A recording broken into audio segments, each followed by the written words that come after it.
It looks like in this episode, we're seeing the girls like we've never done before. Dolapo being vulnerable and sweet. I mean, we've seen her in a relationship before, but this Dolapo was definitely one I enjoyed watching. Only Ramat, guys. Ramat was over and about.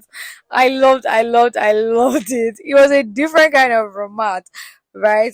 Ronti going, I mean, we've seen Ronti go crazy, but in this episode, it was worse, right? Ivie facing her mom. Yeah. That was an highlight for me. That was an highlight for me. And then Ifenyuwa breaking down. Guys, this episode was full. It was full of life. It was colorful for me. It was literally everything I complained about in the last episode. Like, give me some life. And then they gave me this episode. So yes, definitely I loved it. So let us start from the beginning and talk about episode 7 of Flawsome season 2. Let me start with Oni Ramat. I honestly feel Ramat's pain, guys. And I mean, it's not something that you can totally hide because it's written all over her face, guys. She goes to work, she's absent minded, all she's thinking about is sex. She comes home, she sees a hot looking husband, all she thinks about is sex. But they can't even get past one stage, right?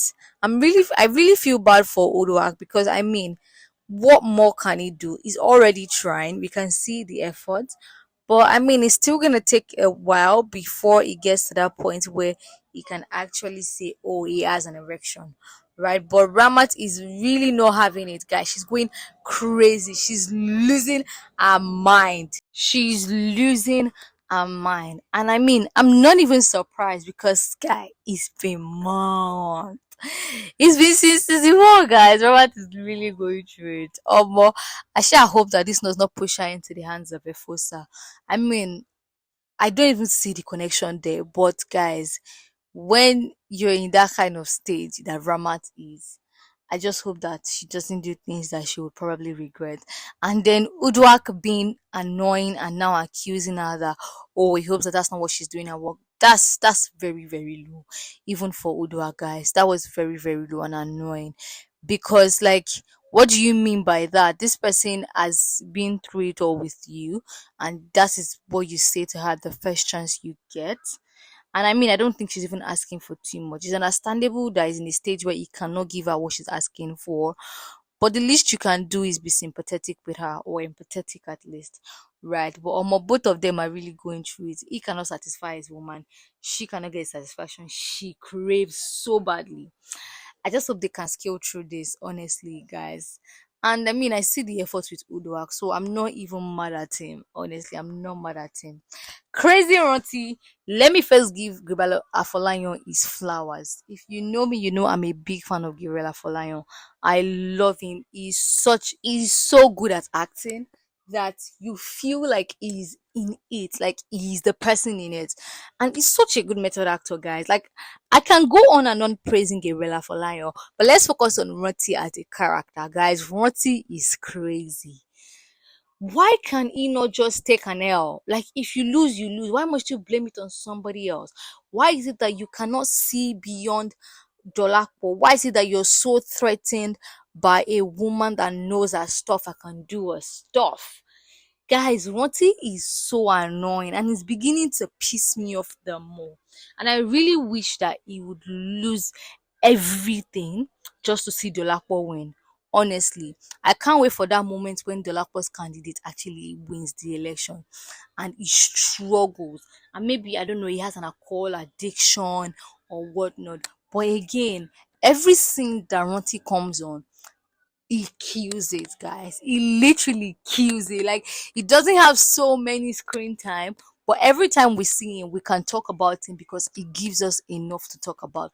Kudos to Gabriel Afolayan. Shout out to him. He's such a great actor. Still speaking on Dolapo, guys, my crush is growing. It's growing. I like that Dolapo did not resist in this episode. I like that she just gave in, went on a date. And guys, what was that stupid ex, that Abdul's ex doing? Like, girl, please stop acting thirsty. It's a man. He's man. Too many fishes in the ocean, girl. Stop doing that. It's dirty and irritating. Like, Girl power, please. Guys, I like that the Dolapo gave in. I like that, they just had that sweet moment. That I was blushing all through watching the scenes. I was blushing when he came to pick her, when she was teasing him about his cap. And guys, even me, I noticed the moment that I saw Abdul without his cap, I'm like, boy, what is missing? Something was definitely missing on his head. And I just love how they banter each other and how they can, I mean, there's this sternness when it comes to work, but I understand Abdul's point of view. He really wants to protect his father's image, and I also understand Dolapo, and I like that they are getting along. Guys, this is my ship. This is my ship. I am going to this ship must sell. It must sell. Can it sink? If you're team Dolapo and Abdul, please let me know in the comment section. Me, I'm rooting for them bad, bad. Then to Ifenyinwa, I mean, at the end of the last episode, we saw how, Timmy brought up the whole issue at the office and wanted to throw Ifeanyiwa under the bus. Like, I feel like Ifeanyiwa was literally living in my head because the moment he brought up the whole Clarkson, I was like, yeah, you have leverage, girl. Because I mean, if it was me, so I was going to play that card of, oh, I'm also close to the what's the other man's name now, Mr. Fred? Is that his name? I don't remember. But yeah, you guys know the other man I'm talking about, the one that also wants to buy Zenko, that Timmy is trying to root for, right? I mean, I would definitely have played that card. And I like the way that man even also told Timmy that you're not the only person I'm offering CEO position as Zenko, just so you know. Because I mean, I'm not gonna throw all my eggs in a basket, but that man is evil, and I hope Ifeanyiwa sees it for what it truly is, and I hope that it doesn't win over Zenko. And I really wish that the board members actually have a working brain of their own, because they just feel like figureheads to me at this point, right? Like they just stay there and just be acting oblivious, like they don't even understand what's going on. It's quite annoying. But I like the card that Ifeanyiwa played. Bravo, bravo, bravo. Kudos to Ifeanyiwa on that one. She definitely ate in that scene. And then to Ivie, guys. Ivie and her mom. I like the way Ivy did not allow her mom shine in this episode, because what do you mean by that? What do you mean by, oh, you're the one fueling your sister? And if she wants to go for her dreams, why are you stopping her? Why do parents keep doing that? Like, this girl was definitely doing good. If she says she left her job for something else that is her passion and she wants to follow through with it, allow her. And why do you keep coming to Ivy, rather, did I say Ifeanyiwa? Why do you keep coming to Ivy and you cannot face your daughter by yourself? Why is Eko's problems Ivie's problem to deal with? Eko is your daughter, face Eko. Even if she has gone, call her on the phone and blast her and do whatever you want. Don't come and be pointing your anger at me. And guys, who is that small boy that went to go and put his mouth inside mother and daughter conversation? Guys, I busted. I just started laughing. I'm like, funny nigga, man. It was so funny. And I also like the way they ended this episode. It was a really good way to end the episode.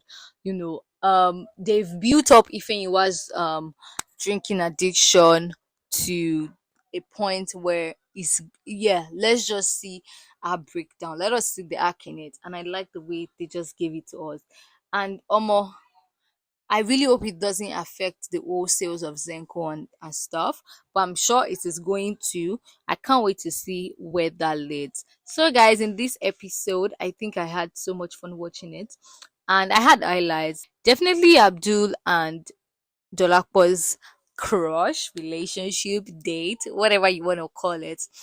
And this nigga that keeps talking about smart and, not finding Dolapo's brother. Like, if you're not finding my brother, don't come and talk to me about helping you. Because y'all arrested me the other day. You're not opening your mouth to come and talk shit. I beg, I beg, I beg, I beg, I beg. But anyways, this episode was good. I mean, compared to how I was complaining the last episode, this episode was good. And I can't wait to watch the next episode. It's out already, and I'm gonna be watching it probably after I'm done recording this. So, guys, see you guys in my next video. Please don't forget to share all your highlights in the comment section. I always love reading from you. And bye.